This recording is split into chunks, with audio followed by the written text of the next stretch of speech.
Good evening. हम लोग बात करेंगे आज वाइल्ड लाइफ प्रोटेक्शन एक्ट के बारे में। So we are already familiar with the what we intend by wildlife. So now wildlife is all about both about the flora and the fauna which we have seen, and again, as we have already stated in the previous lecture of Environmental Protection Act, why is it necessary to prevent the wildlife? So now it has already been stated, हमारे fundamental rights, fundamental duties में, and also in the directive principle of state policy कि हमारा safe guard करना चाहिए, wild life को protect करना चाहिए. Then also we have come up with the Wildlife Protection Act. Why is it necessary? क्योंकि हमारे यहाँ पे अगर हम लोग ने सिर्फ इसको हाथ जोड़ के किसी को कहा है कि भाई आप ऐसा मत करो, शिकार मत करो, ऐसा मत करो, तो लोग सुनने वाले हैं नहीं, जब तक कि उनको उस चीज़ के लिए सज़ा ना मिले. तो सज़ा के लिए हम लोग का बहुत ज़रूरी है कि हम लोग क्या कहते हैं, किसी को ये बताएं कि भाई वाइल्ड लाइफ को नहीं मारना है, प्रोटेक्ट करना चाहिए, एंडेंजर्ड स्पीसीज़ को बचाना चाहिए, क्यों उसका मारना है, फ्लोरा को क्यों बचाना है, फौना को क्यों बचाना है. तो ये सब के लिए हम लोगों ने फिर वाइल्ड लाइफ प्रोटेक्शन एक्ट बनाया 1972 में. तो wild life act was pass 1972 to protect the wild life and their habitat and also the habitat. तो अगर सिर्फ हम अपने जंगल को बचाएंगे तो हो सकता है कि जानवर बच जाए, और जानवर लोगों को अलग से बचाने के लिए हम लोगों को कुछ और नहीं करना पड़ेगा. इसलिए हम लोग फोकस करते हैं कि हमारा जंगल्स, फॉरेस्ट इंटैक्ट रहे, और the dwelling place of these animals are also protected. जो भी आज के दिन में प्रोटेक्टेड प्लेसेस है उनको हम लोग और अच्छे से रखें. एंड उसके लिए अगर कोई उस प्रोटेक्टेड एरियाज़ में जाता है, कोर एरियाज़ में एंटर करता है, या फिर who is indulging into some hunting of the wildlife, or they are using it for medicinal purpose, or they are killing the rhinoceros, or for tiger, lions, elephants, for n number of purposes, they are also made as punishable offense. And for the cutting of the forest, dwelling of the offense foresters, they cannot enter into the jungles, and they have special privileges for the persons who are living in jungles. There are different things, but there is a special provisions which have been made for the conservation of wildlife and also for the conservation of the forest and other part. तो यहाँ पे the habitat destruction due to agriculture, industries, urbanization, the human actor has led to the erosion of country's wildlife. So exactly what has been mentioning that कि जो destruction हुआ agriculture करने के लिए, आजकल हम जंगल में घुस गए हैं.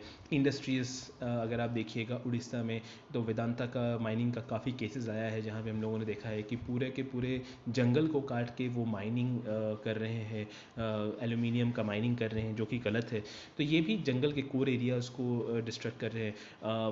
It is also imperative to mention कि जो हम लोग जो पॉपुलेशन, जो झारखंड हो गया, उड़ीसा हो गया, छत्तीसगढ़ हो गया, बहुत से पॉपुलेशन जो आदिवासी लोगों का पॉपुलेशन है वो इस जंगल में रहते हैं और जंगल के विसिनिटी में रहते हैं. तो और उनको भी काफ़ी दिक्कत हुआ है, क्योंकि एक इंडस्ट्रीज़ वहाँ पे उनको काफ़ी लाइसेंसिंग दे दिया गया है कुछ भी करने का. तो उन लोगों को भी काफ़ी कष्ट का सामना करना पड़ा है, लोगों को मारा गया है, क्योंकि उनको वहाँ से ओर निकालना था, आयरन ओर निकालना था, एल्यूमिनियम ओर निकालना था. तो काफ़ी दिक्कत का सामना उनको भी करना पड़ा है. और अभी जो फॉरेस्ट एक्ट आया है उसमें स्पेशल प्रिविलेज दिया गया है for the Adivasi people who are in staying in the vicinity of the forest and they are getting their livelihood from the forest. तो वो उसमें एक्सेप्शंस दिया गया है कि उन लोग क्या कर सकते हैं और क्या नहीं कर सकते. तो सबसे कुछ प्रोविजंस हम वाइल्ड लाइफ एक्ट का देख लेंगे. तो यहाँ पे ये वाइल्ड लाइफ रिलेटेड टर्मिनोलॉजी को डिपेंड करते हैं. It provides the appointment of wild life advisory board, wild life warden and there powers and duty. तो ये वाइल्ड लाइफ एडवाइजरी बोर्ड बनाया गया है, वाइल्ड लाइफ वार्डन बनाया गया है, कैसे वाइल्ड लाइफ को प्रोटेक्ट करना पड़े, ये सब के बारे में आपका वाइल्ड लाइफ प्रोटेक्शन एक्ट बात करता है. Becoming a party to the convention of international trade of endangered species of flora and fauna. तो यहाँ पे हम लोग सिर्फ बात नहीं करते हैं फ्लोरा का, तो बस हम लोग फौना का भी बात करते हैं, जो कि हम लोगों के प्लांट्स हैं जो कि इंडिया के हैं, and they are a certain threat from the foreign species. और उसको रोकने के लिए genetically modified plants, genetically modified organisms, genetically modified seeds आ गए हैं, तो ये फ्रूट्स आ गए हैं, तो ये सबको जो हमारा प्रीवियस हमारा अपना जो नेटिव स्पीसीज़ है उनको भी प्रोटेक्ट करना बहुत ज़रूरी है. Launching of national component for UNESCO's man and biosphere programme. This is now that how the environment and the man are related, and how these things has to be balanced, because in the fast paced life the balancing has somewhat is a problem, and for that balance has to be maintained between the wildlife and the flora and fauna and also the human existence. So सबका अपना existence ज़रूरी है, लेकिन कैसे हम दूसरे के existence को harm ना पहुंचा के अपना existence को carry कर सकते हैं, that is the main aim of the Wildlife Protection Act, Environmental Protection Act, or any other thing which has been made in this direction. Under this act, comprehensive listing of endangered wildlife species was done for the first time, and the prohibition of hunting of endangered species was also mentioned. तो यहाँ पे comprehensive list किया गया था endangered species कौन से हैं, तो endangered species of animals को बताया गया, उनको red list में रखा गया, and also that hunting for these endangered species was mentioned. Apart from that, जो endangered species उसको तो हम मार ही नहीं सकते हैं, apart from कोई भी हम species को आज के दिन पे नहीं मार सकते, even if they are in abundance also we cannot have hunting grounds, because hunting is full proof protected, मतलब कि हम कोई भी hunting और वाइल्ड लाइफ कर ही नहीं सकते हैं, तो hunting is out of question.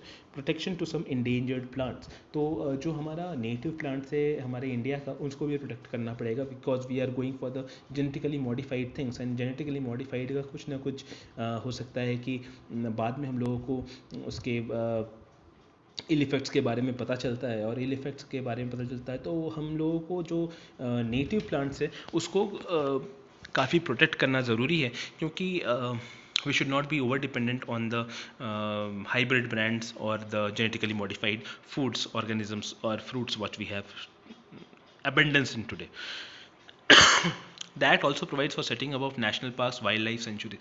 तो अब चूँकि जंगल्स जो हमारे प्लेसेस में कॉन्फाइंड थे, तो उन लोगों को अब हम लोगों ने दे दिया वाइल्ड लाइफ सेंचुरीज़ का नाम दे दिया, या नेशनल पार्क्स का नाम दे दिया, where the animal can roam around in their natural habitat, but that is a closed space, and that has to be monitored by the forest department, and they will be looking after those animals, because पहले सिर्फ वहाँ पे forest थे, but they had poachers and other thing can enter into those areas, kill those things, kill those animals and take away the necessary what it was to make medicines and all. तो वो हम लोग क्या कहते हैं आज के दिन पे उसको बना दिया, हॉटस्पॉट्स बना दिया, नेशनल पार्क्स बना दिया, वाइल्ड लाइफ सेंचुरीज बना दिया, उनको एमआर कर दिया, उसका प्रोटेक्शन के लिए लोगों को लगा दिया. That also provides for the constitution of central zoo authority. So now whatever we have apart from the in their national habitat, some of the things are also being preserved in the zoo where they are held captive, but as far as practically possible they are given their natural habitat, though that cannot be called the natural habitat because they are in the cage and captivity में है, but they are in natural habitat. If you go into the sanctuaries also we see that though they are in say natural habitat, but they have been segregated according to the food habits and other things. So there has to be a mandatory some of the things which has to be taken into care before whether making it a wildlife sanctuary or making it a zoo or making it a national park. National parks are the things which are mostly in the form that they are in their natural habitat. There's also provision for trade and commerce in some wildlife species with license for sale, possession and transfer. तो यहाँ पे trade and commerce भी है wildlife species and license for sale, possession and transfer. How do we indulge into some of the activities of the endangered species, उनको कैसे बढ़ाया जा सकता है, and what happens after their death, and how do we have to dispose of these things. This has also been mentioned in the Wildlife Protection Act. That imposes on the ban of trade commerce in the scheduled animals. तो ये complete trade schedule animals पे कोई भी आप trade commerce नहीं कर सकते हैं, बिकॉज पहले काफ़ी लोग उस पर ट्रेड कॉमर्स करते थे for the skin, for the teeth, for the rhinoceros horn, से for an number of purposes. क्या कहते हैं, vultures are also used for medicinal purpose, that is one of the things. तो यहाँ पे वाइल्ड लाइफ प्रोटेक्शन एक्ट बोलता है कि हम लोग कुछ भी यहाँ पे कुछ भी करते हैं, so that can not be used for the trade and commerce activity. And if we indulge into these commercial activities for trade and commercial activities with the help of these wild animals, then it will be strictly punishable under the law, and we are therefore not allowed to carry on these things in the wildlife sphere.